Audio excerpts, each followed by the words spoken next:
So I've been working for a couple days on what I put together for you today. Um, I went over a ton of notes, and I just really wanted to put together like a kind of a comprehensive step-by-step checklist in a way that I haven't done before. And I'm glad I did. So we're going to get to that in just a second. Really talk more about the how to do things, how to make a big transition in your business through a series of smaller steps. As always, we got an hour and more time if we need it.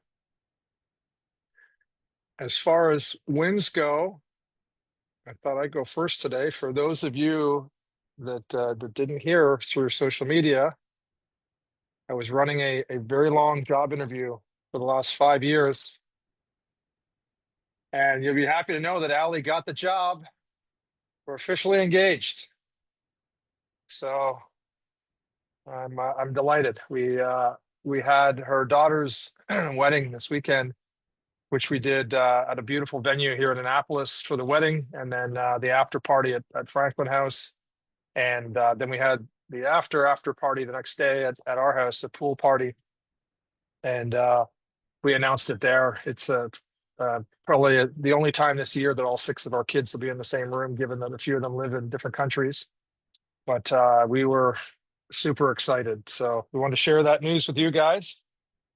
We'll keep you posted on the future plans. But yeah, we're both excited. You happy you got the job, Ellie? Yes. I also lost my voice this weekend from the wedding. But yeah, I had a friend ask, what about his job interview? So he's still interviewing technically. Gained a fiance, lost her voice. But Right. that's how it works.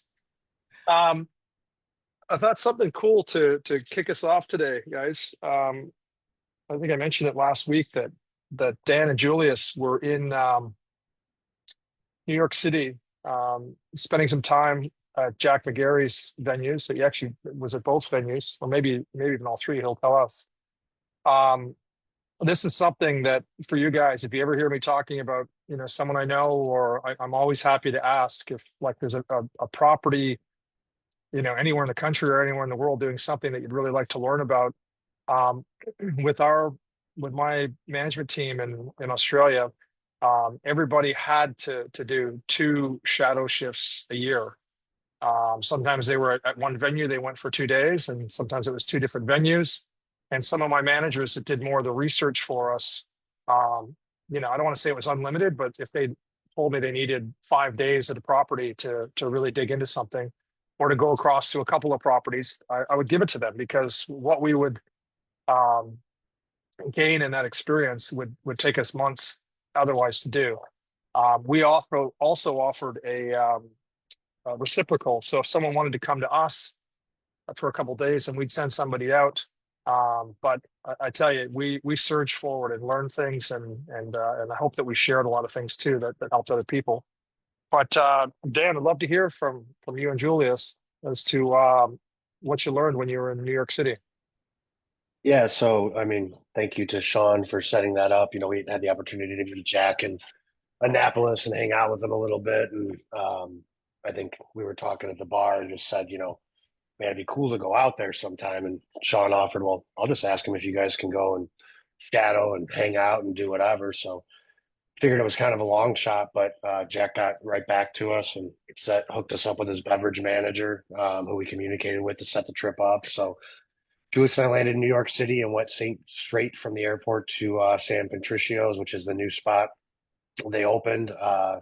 Met with Aiden. Jack was there, talked to him briefly, got some coffee, and then just got right to work. So they gave us the full tour of, the new facility. I know probably everybody on this call has been a part of, some kind of opening. So it's nice to be the one not in the chaos for once, and kind of see it. It's always, we do it too, but you see a place and like they're going to open in a few hours and it's just all hands on deck and everybody doing everything. But despite that, we went down into the kitchen and met with Chris, who's kind of their, chef de cuisine, so to speak, of the craft cocktails. And, I didn't know, I asked, permission anytime, and I was okay if we take a picture of this. And they were basically like, do whatever you want, take pictures. You got a question on a recipe, anything you want.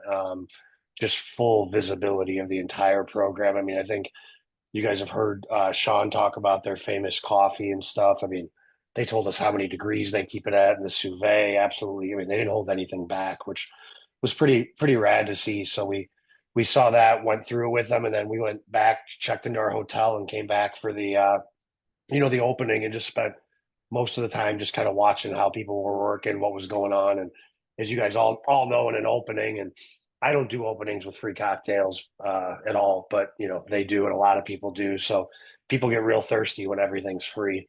Um, so it was an experience watching these guys, move and do everything, and super cool. So we traveled all day, so hung around there for a few hours, went home. Next day, went to Irish Exit, and got the same thing, full tour there, and very, very different concept. Irish Exit is in Penn Station.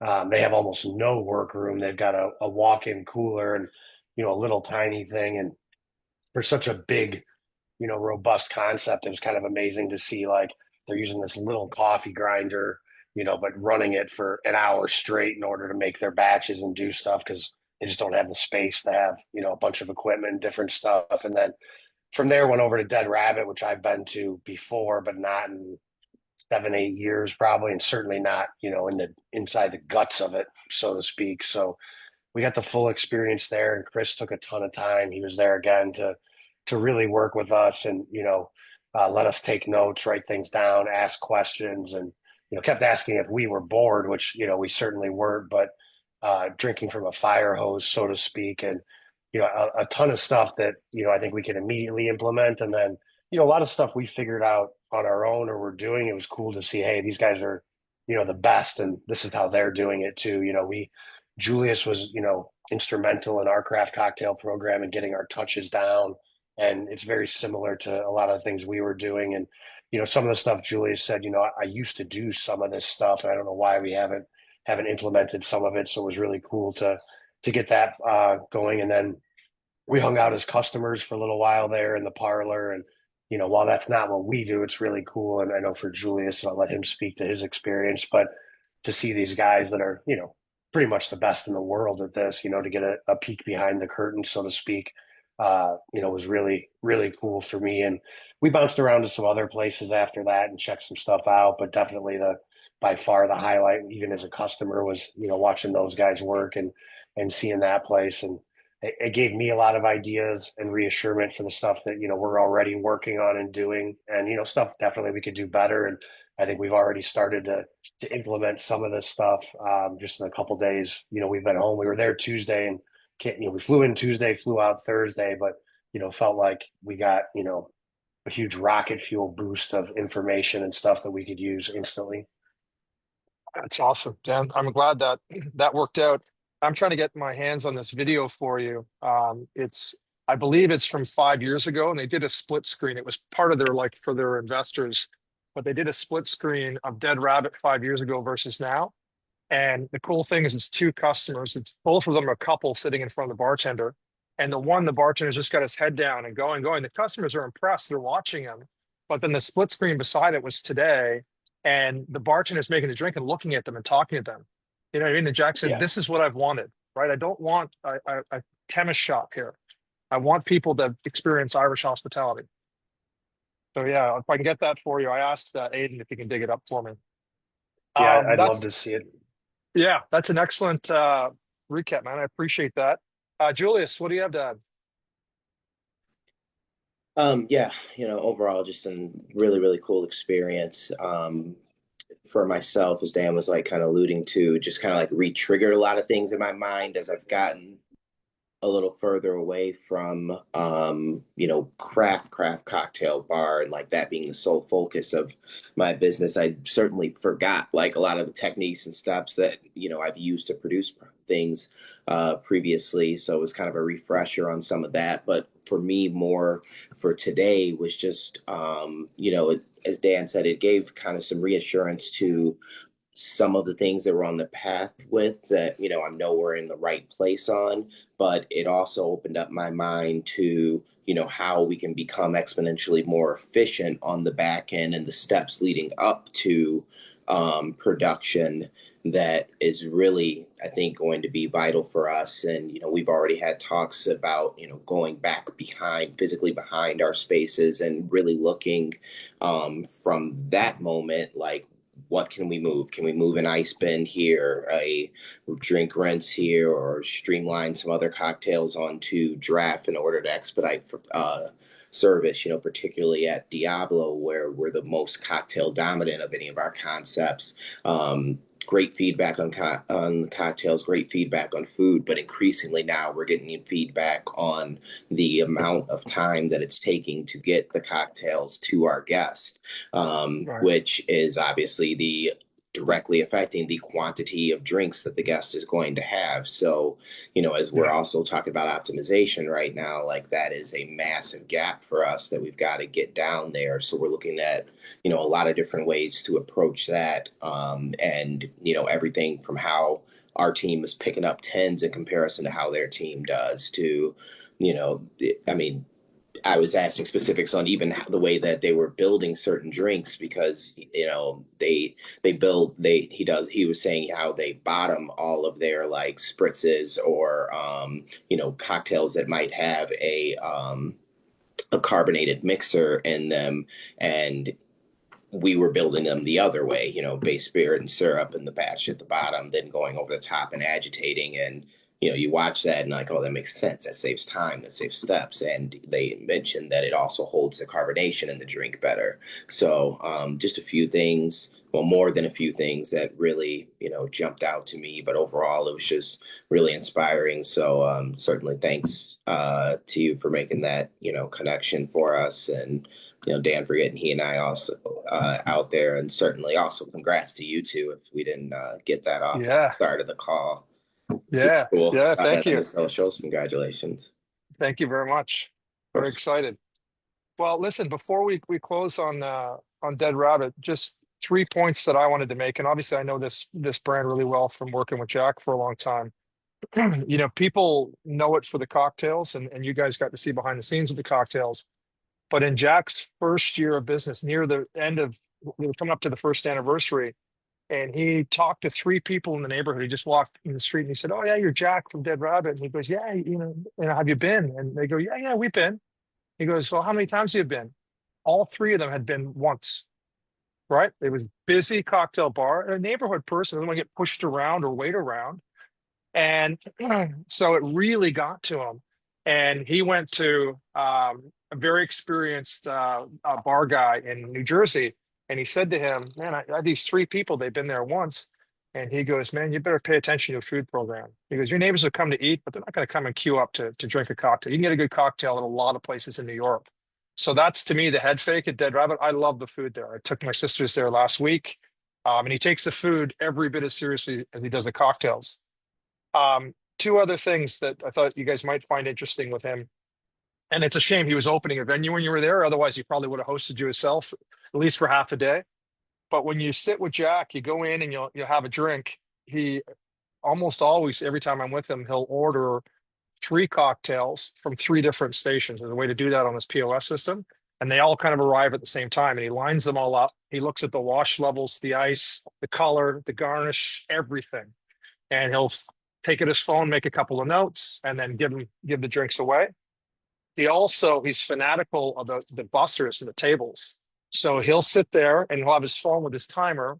The minute the busser crests the table, once their body's up against it, he hits the timer, and he wants them off that table in about 25 seconds. So they've just got to be like an octopus to grab everything up, wipe it, and back away. And if they're like 45 seconds, 46, he'll get up and he'll say, "Well, when there's a four tub over here to bus, I'm going to come with you and show you how to do that."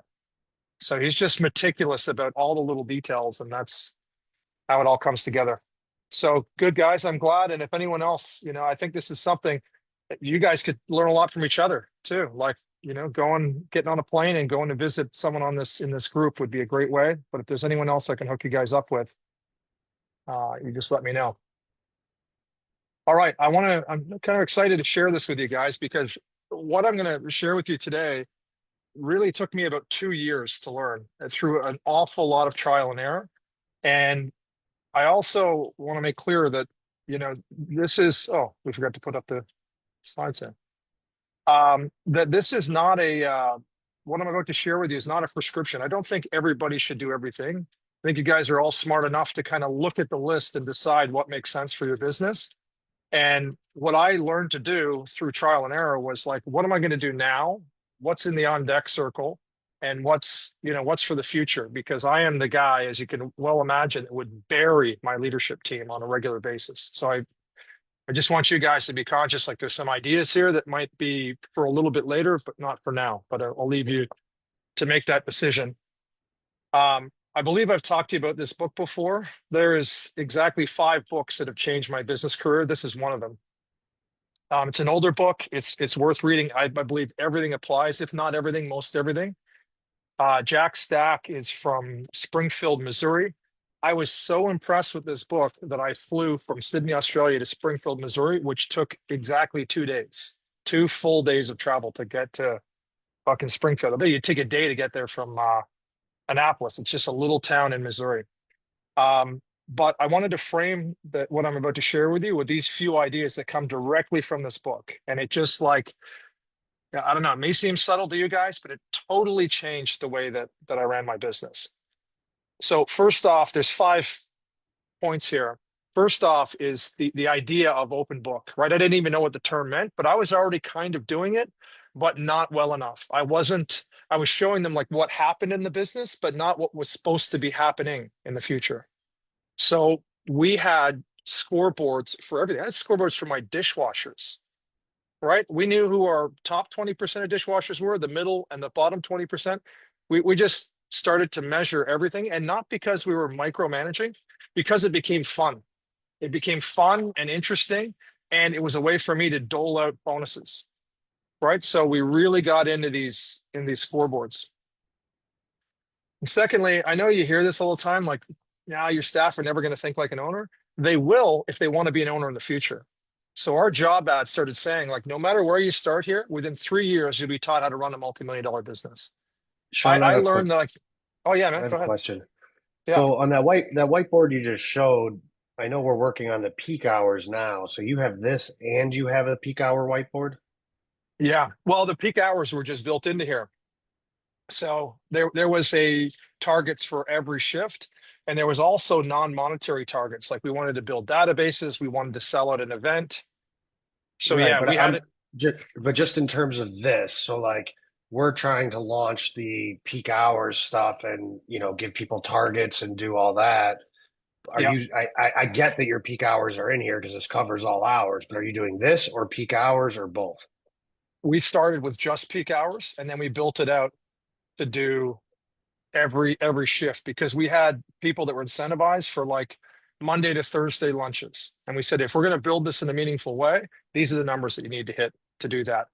And we looked at everything in a 1-year poll. So we're saying, okay, well, we're not going to hit, our 1-year numbers this quarter. So we took that, we ramped it up over the course of a year, and they went after these numbers for us.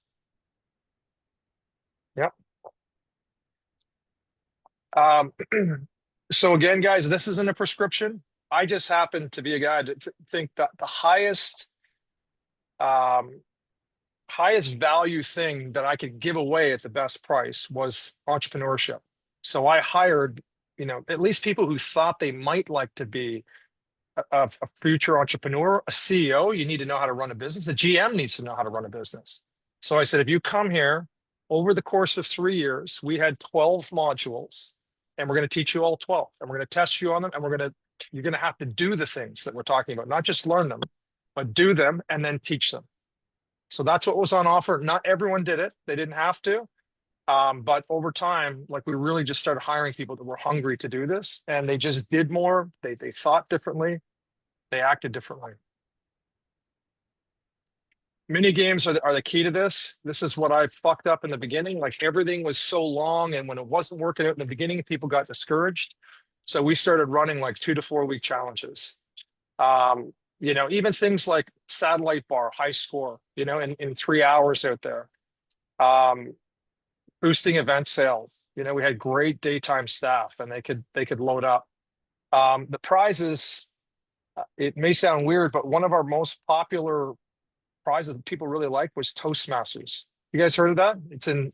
I bet you it's within a 10-mile drive of wherever you are right now. They're in like the basement of Presbyterian churches, daycares. Toastmasters, in my opinion, is the highest value or dollar for money public speaking course you can do. It's really impressive. There's competitions. And so why did we give that? I said to anyone, if you want to be a business owner or you want to be a general manager or an operations manager, you better learn how to hold someone's attention. You better be able to give a fucking killer 5-minute speech at a wedding. And you better be able to stand up in front of 14 staff at a meeting and hold and keep their attention. And the cost of it was like $250 or something for the year. It's I don't know how much it is now. It could be a lot more, but it's not expensive. So we had mini games, mini prizes. We had a $100 bill hanging from a string that if you did X, you fucking rung the bell and took the money. If someone beat it during the shift, they came and found you and took the money off of you. We just tried to make business fun. Hit our goals. They win some stuff along the way. The fourth or fifth here is on our critical numbers. So each of you've got to decide, like, you can't have 15 critical numbers. You can have 150 numbers your business measures, but if you want your staff to pay attention and give a shit and live and die by numbers, you can have 2, 3, or 4 critical numbers for each of your key leadership team. And that I suggest that your whole staff get to see. So whatever they are in your business, it's like, hey, here's what we're focused on this year, right? We're going to change it next year. We're going to hold 2, change 2, whatever. But we had a dashboard. It looked like a dashboard of a car, and people looked at it every single shift. It was always being updated. So Jack Stack taught me that. I used to give everyone all the reports. Now, we had our full leadership report available to anyone. You want to read the whole thing? It was about 14 pages. The monthly one. The weekly one was about 4 or 5 pages. Everyone had ability to look at it and read it. But we wanted, the size of your hand is a dashboard that everybody saw. And it was red, yellow, or green. Red meant that Sean's not in a very good mood. And then finally, the line of sight for all this, became really important. The one thing that we're asking the bartenders to look at this quarter or this year, the one thing we're asking the servers to look at, we just made sure that this is the most important thing to us. And what Jack Stack taught me is that your staff will wait you out.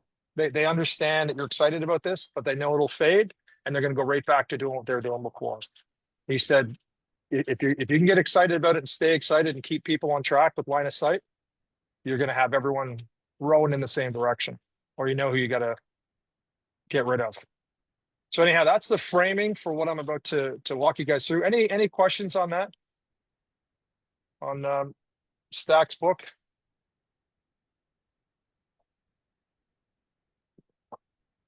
Okay, so that's theory, right? Like that's what he taught me. That's what I implemented in my business. But these are the ideas or the tools that made our surge possible and to be able to hold that. Again, back to Dead Rabbit, that's a business that's increased sales every year for 13, 14 years, right? He's got all these systems in place and he's focused. All right, so the first thing here is to dream big. For my team, to say, hey, we want to do better and go faster and all that. People are like, yeah, you're a greedy owner. Are you sure that's what you want? That's what everyone wants. But I said to them, like, guys, what if we're able to do something that would really fucking matter on your resume? Like, look at your resume right now for the last 5 years. And I asked the question, who gives a shit? Right? Like, I hired you because of your personality and what you told me during an interview. But I said, there's not many people in this room that I read the resume and went, wow, that's fucking incredible that you guys did that. I said, do you want that on your resume? Because that's what we're going to do. I said, secondly, I will make more money and you will make more money. And the second thing that was most important to them was time off. I said, I'll get you more time off than most people because we could do more with A players, right? 3 A players rather than A, B, and C. We can do more and we'll get more out of it. And I said, secondly, I'll promise you can go from an amateur to a pro. What's that mean in this industry? Pros get paid to go places. Pros get paid to stand up at trade shows to speak. Pros get paid to have a side hustle and go and help other businesses. Pros just get recognized and written about because they're so fucking good at their craft. So I said, that's what's available to you. I know what's available to me, but that's the big draw. Secondly, we challenged Jack Stack encouraged us to challenge all assumptions. That's always the way we've done it. That's the way everybody does it. That's the right way to do it. Fuck that. We're going to challenge all assumptions in our business, focused on decreasing complexity, increasing hospitality. If we can do it faster and better and not skimp on quality, we're going to do it that way. We started looking at, like we talked about last call, organizing our labor differently. How do you do that? How do you organize for impact? And what if I invest an extra $100 on a Friday? Can I grab $500 more in revenue? Right? We challenged every assumption. I was running my labor the same way one of the top European bar and restaurant companies was running it. And you know what? It was wrong. It was wrong. That's the one area that when I look back, I'm like, how did they get stuck on this fucking 20% labor or whatever numbers they had at the time? It just doesn't make any sense to me. And I look back and I thought we were constantly overstaffed during the day, understaffed during peak hours. Right? So we challenged every assumption. On C, this was one of the biggest ones for us, guys. And if you can get this for us, an optimization captain, was the perfect blend of me no longer engaging in the Peter principle, which is where you promote someone to their level of incompetence. I would take my best bartender and turn her into a bar manager, and she'd hate me and hate everybody else and make less money. So we had these optimization captains where we cut them in on the upside of the profitability on what we were doing. We had a certain set of targets against that. So that captain, the only thing that I can tell you that they didn't love because they're night creatures was coming to our weekly leadership meeting. They didn't always have to be there, but we preferred they do it in person. Otherwise, they dial in on the phone. The 131 I'm going to come back to in a second.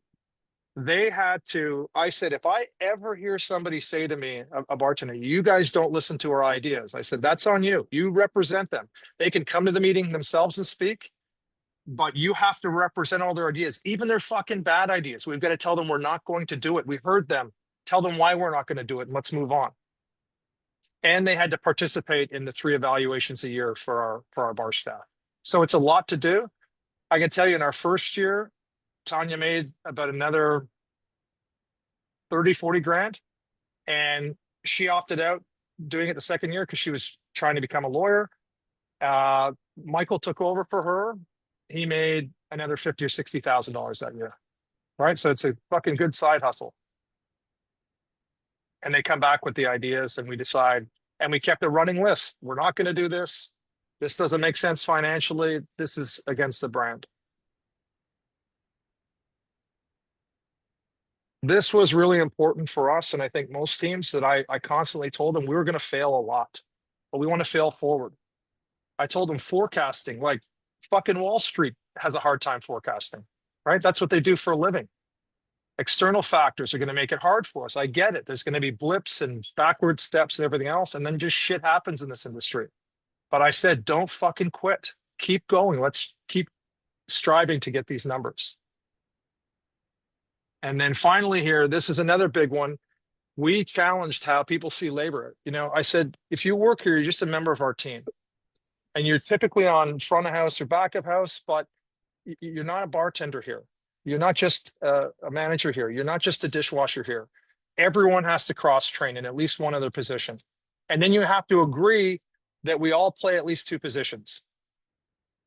If you've ever had a hard time getting a bartender to go out and bus, the servers are behind, but the bar is quieter. I said, if you fucking bitch about that, you just don't work here. We need everyone to pitch in and play at least 2 positions. And we even had the jersey change. We had uniforms hanging in the back because I had dishwashers that the kitchen got quiet. We're able to cut one person and a dishwasher came on the floor and became a busser or a bar back. And I've talked to you guys about utility players, right? These great kids, or we had some seniors that were awesome on the front door or whatever. We just that 2 or 3 hours of labor and they were happy. Like I mentioned seniors because it's tough to get a younger person to come into a job for 2 hours. We had seniors that loved 2 hours. And then we bought them dinner afterwards. Right. So we just had that person on the door when we were fucking jamming with the hosts. And then when they weren't needed there, they'd go out and clear tables, and they were super nice and kind and everything else. And we just found the right people in the right place. And then finally here, achievable targets. I'm definitely known as someone who loves a good stretch goal. But we had these targets, and then we had real-time corrections. We had every single night post-shift reports. Took 5 minutes to fill this out, and I learned a shitload from it. And the metric side of this was really important too. We just started changing our metrics and looking at different things, different quarters, and different years. So before I go any further, those are like the 5 or 6 big things that are all like independent pieces of the puzzle. We certainly did not put them all in place at one time. We just kept every month saying, all right, are we caught up? What could we load on? What could we do? And then the monthly meetings, that's the last piece here, or sorry, the weekly meetings. Everyone had their dashboard, right? So every key leader on the team had up to 5 minutes at the meeting. If you only needed 2 minutes, take 2 minutes and be quiet, pass the time on. But if this was your dashboard, you're going to need more than 2 minutes to explain to me what's going on here. What we would do is each leader came, and if their metrics, they had failed in any of their metrics, the 1-3-1 is identify one problem inside that number set, propose 3 solutions for it, and give us one recommendation. And often it was like, yep, that sounds good, do that, make that work. Or we want to challenge, we think you should do A instead of C, or we think you missed something altogether and we think you should try this. So I know that's a lot there, and I've got the final piece of the puzzle I want to give you in a second, which is the diagnostic, which is what we use to train everyone to think like an owner. Because these numbers, there's a lot to it. There's a lot of factors other than the bartenders didn't work fast enough, or, it was raining or whatever it might be. So I'm going to show you how we train them to think like an owner. But first, I'd love to just go around the horn really quickly here. And of these steps, which of these do you think is right for your business? And Allie, if you can just call out some names here, and I'm going to just back this up.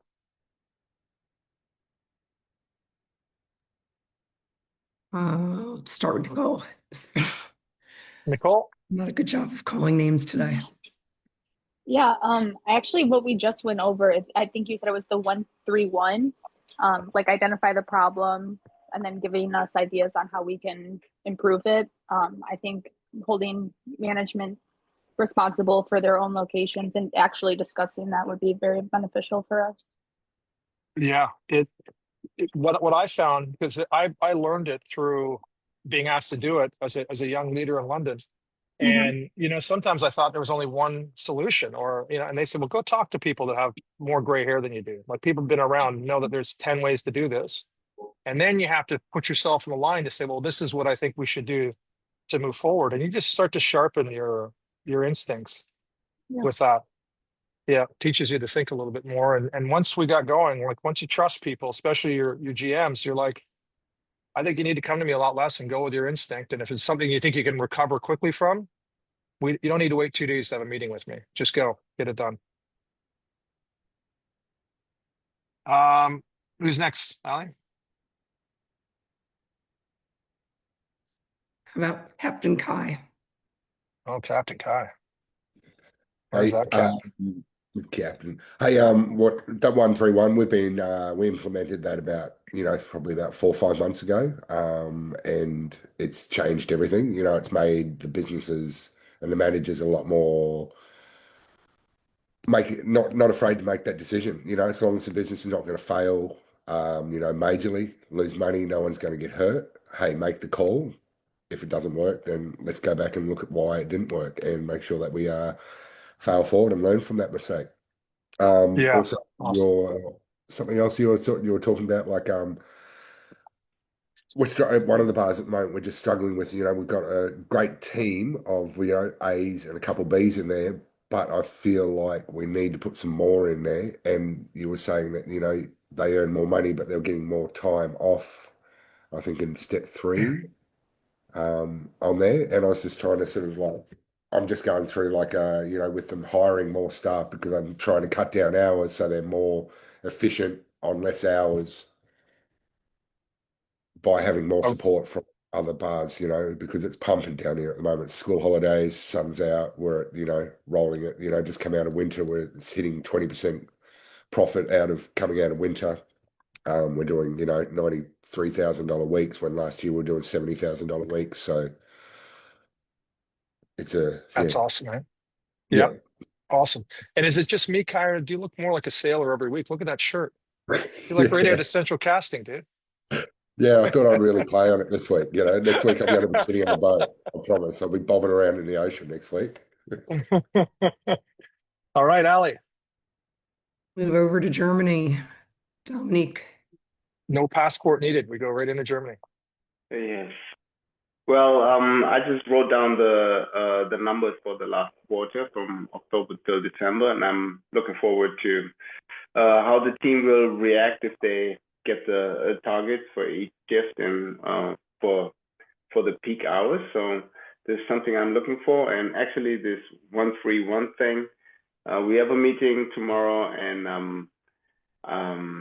the challenge they have to, or the how do you say, the three ways to improve is for them to reduce the waiting time for the tickets for the cocktails, because this is something I saw on the last weekends that was actually terrible, and that's something I have some ideas how to improve that, but I want to hear what's coming from the team. So this is something I'm looking forward for tomorrow.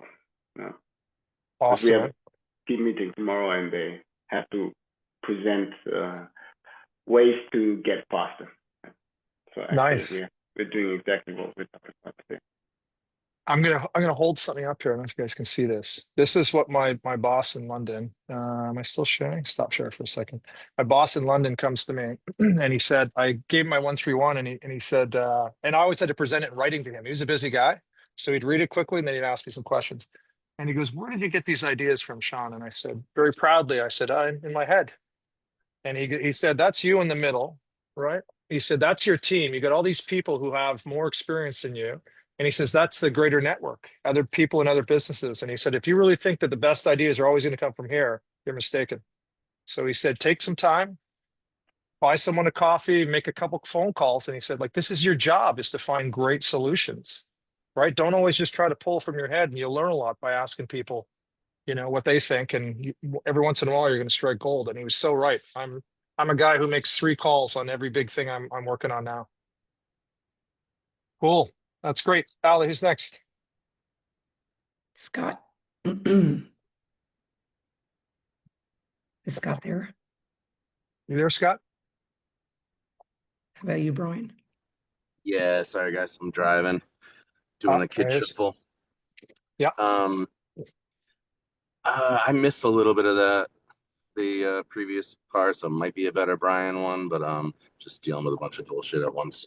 The staff, as far as putting managers and allowing them to make decisions, I guess it's just like kind of a frustrating weak point, I guess, at this time that we're trying to fix. 'Cause a lot of them just seem incapable, and just we've been through it a million times. I'm like, you guys make the call. You're in charge here.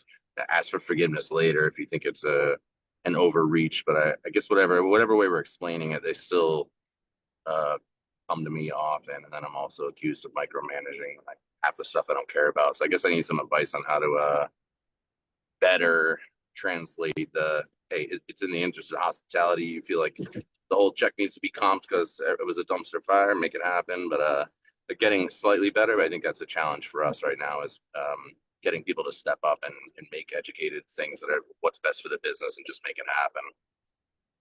Yeah. Well, let me tell you, Scott, the big perspective shift that I got, and it's just when I put a board together, right? My board like was really intimidating for me at first, but like it's the best thing that ever happened to me, other than now. And I shouldn't now say that now. Now that we're engaged, I. But when I put a board together, the board said to me, he said, "Sean, your job as the owner is to understand and demonstrate what the business is capable of, right, in the next 12 to 24 months. Then you got to put together a plan to get there and put the people in place to do that. He said, then you got to shift your attention to helping your leadership team achieve those goals. And they're only on the team until you lose faith in them, right? So like you're trying to help them, not necessarily keep their job, you're trying to help them smash the targets. But I made it clear to my leadership team, like, if not you, like I'm going to do this with somebody, right? And the goals that I had, they look big over time as we built year on year, but they were like 10%, 20% gains. And we just fucking went for it instead of sitting around and bitching about whatever. I just put together people that were aggressive and hungry and good people. And we looked at the numbers every week. We had problems. I said, if your numbers are looking good, then fucking dig in and help your teammate, right? Let's all keep our job. Let's all make this work together. And we turned through some of our leaders, but for the most part, we kept building on our success because we just had clarity in the numbers and we knew they can get help. And I was the type of guy too. If they were really struggling, I'd fucking come in for the day and work with them, figure out where they were going wrong or what I can do to get things out of their way. So just taking that hard stance that we're going to do this. And sometimes you have a who All problem, right. not a what problem. The other thing that kind of popped in my head when I was listening to you guys. Sorry, can you hear me? Yeah, go ahead. When I know some people are I know Julius is talking about trying to speed up cocktails and everything. So it's like recently so we switched to batching a lot of stuff last spring. And it definitely created some efficiencies in the bar this summer, not perfection by any means, but like a big halfway step. But one aspect I didn't really look at is bartenders starting to not know the batch drinks because they just know it's batch plus lime and they're not talking about them intelligently. And that's come up recently where the bartenders need to train on some of the batching that goes on because we have one guy doing it and they're not learning the drink. So that was my only other thing I was going to chime in on, was the one danger of too much batching is they might Chris at become dummies. The Dead Rabbit talked about that one of the issues that they have is that as they've gotten better at batching this stuff, the bartenders sometimes aren't as knowledgeable about like the actual cocktails, and you've got to really be careful of testing them, making sure they know, asking them when you see them and reiterating that. Otherwise, they're just like, oh, yeah, we put this syrup in, and they don't understand that, this is some super advanced project that, you really have to make sure they're trained up. Yeah, absolutely. Yeah, and it's another good example of management taking initiative. My first question when the GM brought it up, I go, when's the last time you did a cocktail menu test on the bartenders? It's like, oh, me too. So it's which I get it, we're in the business.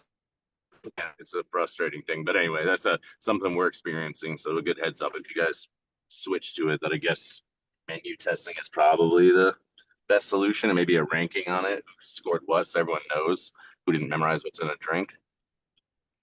Yeah, for me, my best experience in getting, it's just a 3-minute drill at pre-shifts. Like, sell me this drink. Tell me what I need to know about it. Tell me the story. And you go around rapid fire. Now you tell me this, you tell me that. Just people knowing that they're going to get called out at pre-shift, and it just muscle memory, you get into it. I always had better luck with that than getting people to write long tests and everything else. But Ali, let's rapid fire a couple more, and then I've got this last piece I want to share with the gang.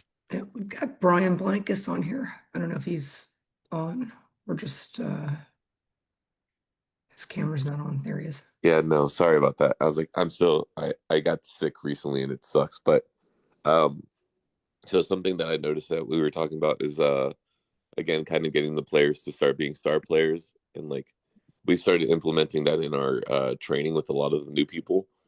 So again, one of the things that we talk about is like not my job, and that's something that like we just don't accept. Is like everyone's helping everyone because all of our jobs is for the guest. So we've started implementing that and kind of like reinforcing that because we used to do it all the time, and then like somewhere down the line it got lost. So that'd be one of the things that I would definitely say that we're implementing. We try all the time to also get like the management involved in kind of like some like improvements and like some redesigns. We lost a couple of our leadership team So like it's also been challenging because that means like I feel like I've taken over a lot again, and it's stressful, but I'm working on getting some more people into leadership positions and kind of getting help because I'm getting stretched pretty thin right now. So I think that's where I'm at. Okay, that's good share. Thank you. Of course. Just for time here, I'm going to just pull back up my deck because there's something I just want to share with you guys. And again, this is kind of an individual preference for you guys, but what it's fine to say you want your team to start thinking more like an owner, and you drill down into that statement. What is an owner? It's just someone who has fucking skin in the game, is conscientious about every detail because every detail matters. And I can honestly say I started thinking like an owner a long time before I was one because I wanted to be one. And you start paying attention to all the little things. But you probably notice what I noticed is that like you don't know what you don't know about people, and they just don't have any perspective of like the different value engines in the business. So when the numbers are red, we always move to the automatic or the obvious reason behind it, but it's not always obvious, right? There's so many factors to the business. So we put together this checklist, and we're going to upload it for you guys. You can take it, modify it, change it, but we put together this so that people could think through before they came to a meeting. I find that most meetings are fucking garbage because no one's put any thought into what we're trying to achieve at the meeting, and no one's done the pre-work. And therefore, we have 10 people in the room burning valuable time. So this was our sort of prism that we asked people to look at the business through. So, your core business drivers, like maybe one of these things is the problem, right?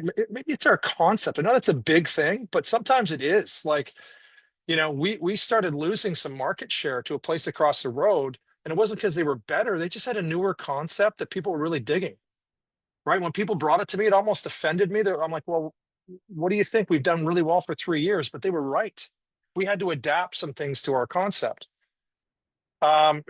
Is your differentiation enough, right? Like if you're a sports bar, well, fuck, what's different than you and every other sports bar? If you're served kick-ass steaks, like how are you different, better, more interesting than everybody else? So this was just one prism. This is the big one, and like it's not that this comes up very often. But we moved to number two, and we start to look at like the financial health of the business. We start to think. So remember how many different things go into the even looking at off peak. We're spending money, we're open, right? We're choosing to be open when we know we're not going to be busy. Why do we do that? Because we think we can build relationships. We think we can start to capture a market in these quieter hours, but we've got to have KPIs around it in order to do that. And we've got to have great events programming. So there's a reason for people to come in 3 times in a month rather than twice. All right. So we got them to think through this. Is this the problem? If we're at a monthly meeting or a quarterly meeting, right? Maybe there's a problem there. Product and experience. I'll admit when we opened compared to year 3, our product was almost embarrassing. It was better than a lot of pubs in the area, but it wasn't fucking good. I have pretty good perspective because I've been to like all the major cities in the world. And looking at what we were doing in year 1, we were so tied up in getting open and the fit out and everything else, and then opening pub 2 and 3, is that like we weren't fucking good enough to be worthy of people coming in multiple times a month. So we had to start looking at these things like signature elements we didn't have any in the beginning. We just didn't have any. Once we started putting them in, like we were doing things, I don't want to say that no one else was, but most people weren't. And so therefore people had a reason to come for us, something cool and different. Could be value driven, could be outrageous, it could be experiential. So we had to look at this.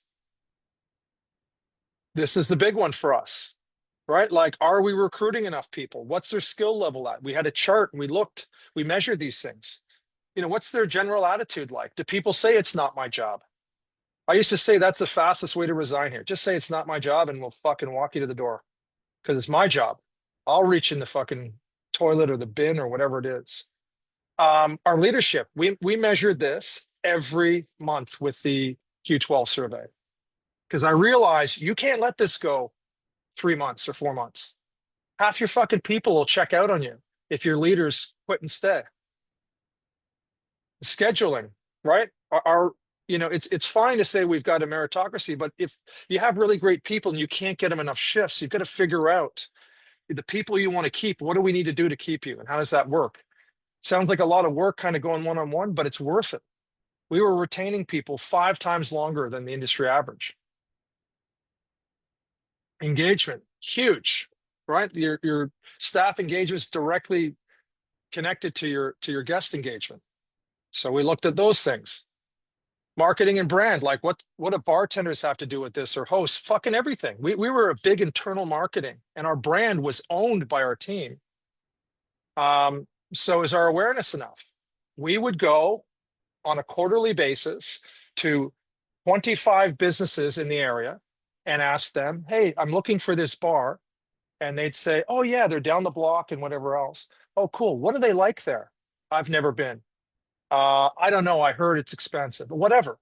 They would write down. So what is our awareness in the market, right? So we asked 100 businesses a year. And if I wasn't happy with what I heard, that 25 sample would turn into fucking go talk to everybody. Go introduce yourself. Content, storytelling, right? Take anyone who's been with you for 6 months or longer and ask them to tell you a story about this drink. Why is that picture up on the wall?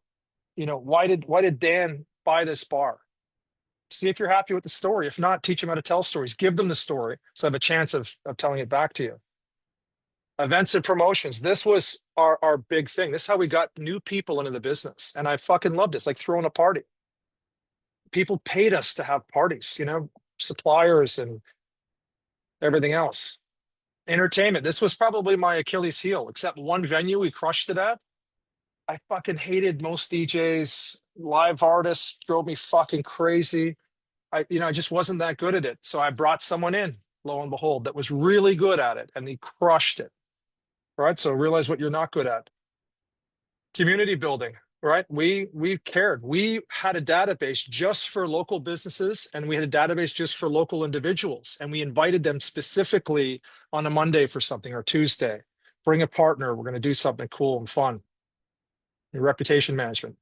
Operations and flow. This is what we've been talking about, right? Have you mapped out the guest journey, touch points, your bar flow, tech and tools? Do you review this on a regular basis? So our optimization manager had to do that step every quarter, review our POS with the POS company, look at the tools that we have, compliance and safety, right? They say, Jack Stack says that every person in your business has to know how they contribute to the bigger picture.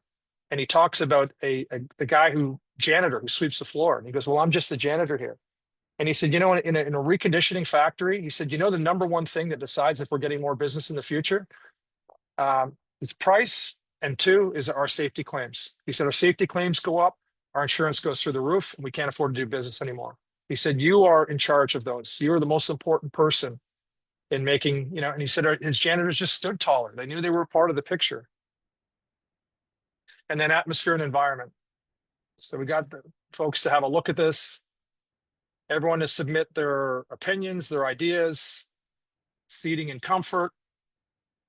I had one time, the first time we did this at one of my places, and my manager said, this is the most uncomfortable fucking place to sit and everything. I bought it. It was a dump. And I made some changes, right? Like, customers, I went and asked them too, and they're like, oh, you can barely sit here, Sean. I don't know where these banquettes came from. Temperature and airflow. Day part strategy. We're going to talk more about this on a future call. This became a huge catalyst for us. Events and private hire, loyalty and retention, cross-selling and partnerships. And that's it there. So that's the last. So guys, with all of that, I know that's a lot to absorb. I just wanted to, to the point of getting your team to think and act like owners. All of these things got attached to different people on the team, and those that I couldn't attach were my issue, right? But there are countless factors that go into making a business work, and a lot of these things are 1 or 2% adjustments, and some of them are 10, 20, 30% if you get them right, like our day part strategy was as an example. Any questions on that, guys? And how?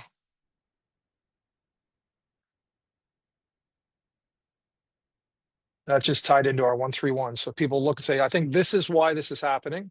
3 solutions, 1 recommendation. We've got a few minutes left for questions, and I'm happy to stay on as always. Any questions on that though? Just getting your team to lean in and start to take ownership. Each of those things, by the way, had a mini lesson. Back then, we had a camera that required a tripod, and I just shot. I said, "This is what I think about it." I have smart members of my leadership team would contribute. Sometimes I'd ask members of my board to talk about certain areas, and that all became part of our 36-month course in running a business. John, as far as financially getting them, like, we ran a bonus program for a while, and it just kind of fizzled out. It seemed like half the time I had like 4 managers managing multiple places. I'm tweaking, getting better deals, getting the bar costs down. They're hitting bonuses without killing it at all. So I think ours was maybe too limited, but you think that incentives and getting people involved in the numbers is positive as long as you did quarterly, not we did like twice a year, and you think a multitude of goals where they can't just kind of half-ass and do the job and the place creates the bonus for them. Well, I'll say this, that no incentive program is neutral. It either helps your business or it really hurts it, right? Like I've seen so many incentive programs that and I talk to the managers separately, and they're like, "This is bullshit." They're putting these numbers up. No one could hit these numbers, and it's almost like someone's out to get them, which is, of course, the exact opposite reaction that they're looking for. So what I always say is, start small, like these 2-week, 4-week sprints. Um, you know, I stack the deck, and I don't do it in a sneaky way, but I try to put things together in the beginning that people are going to hit, or I try to help them hit it, because momentum begets momentum, success begets success. Like you have to get the ball rolling. And one of the trickiest parts about incentives is our part in the estimation of like what's possible. And typically what happens is people like me, don't estimate very well. They don't predict the future, and they set someone up for failure, and that fucking sucks. So I just backed it down, found something they can get their head around. Once you get good at it, once they get good at hitting the mark, then you can stretch it out to a month, a quarter, and then into 6 months. All right. Yeah, I feel like half the time we would get to their reviews and be like, "Well, we didn't hit the number, but you do a great job, so we'll give you half." Or like, I don't know, just it didn't. We weren't executing it right, so I'm just kind of curious. But I would like them to have a financial incentive to be skin in the game, be part of the team, like to really care. Yeah, well, that's one thing you'll read in Jack Stack's book, is he says never pay for a loss, because you're just conditioning your team that I'm going to get something anyways. Yeah. And there's one of my GMs who became our operations manager. He always used to say when it came to incentives, either we're going to thrill it or kill it. He said, if we fucked up and these numbers aren't going to work, like we're going to admit, we were a little too ambitious or whatever it might be. It takes time to get it right. But when you do get it right, the way I started to look at businesses, that I was just constantly leaving money on the table. And I'm more than happy as a business owner to take a chance on something and create a pot of, $1,000. The business gets $800. They get $20 or whatever the breakdown is, 50-50, whatever. We just decide on something. And, I can't say that every time that people failed, we lost. Sometimes I came close with some incentives and I learned a lot, right? I learned that, if I was going over the course of 4 weeks, that I hit 25% week 1, 25% week 2, 25% week 3, and then I had a shit week on week 4. I learned I got to fucking double down in week 1. I got to get to 35% in week 1 if I want to have a buffer at the end of the month. Gotcha. Yeah. All right. Cool. Thanks. Cool. So we're up at 4:00, guys. Any other questions before we go?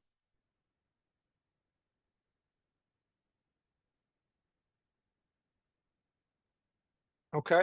If not, we're going to upload all this as always, and I really encourage you guys to look at it as a a checklist for you, and take out what works, and keep what you'd like. A lot of this has to comes down to the overall structure and stance that you take. I do really encourage you to think about, A, B, and C. A is now, B is next, and C is in the future, right? Because, even if a lot of this stuff makes sense to you, throwing it into the mix with your managers on the fly, their hands are already full. It can get lost in the shuffle. And I became disciplined, and let's get this down. Let's have someone own it. Let's make sure that they're committed for 90 days to seeing this through, and then we can put the next piece into the puzzle. On Thursday, we're going to talk about more of the construct with scheduling, and it's some of the lessons that I learned about that, and how to apply the labor, and how to really get that meritocracy in place. And I've got it organized that you don't have to come in full and hard with a pure meritocracy, because that takes a little bit of time. But I've kind of got an A, B, and C for you on Thursday. And as I mentioned, that tied to the segment captains, where we're looking at specific times a day over the course of multiple days, was another huge catalyst for us. So if there's no other questions or anything you guys want to chat about for today, I'm going to let you guys go, and I'm going to get ready for Thursday. Guys all set?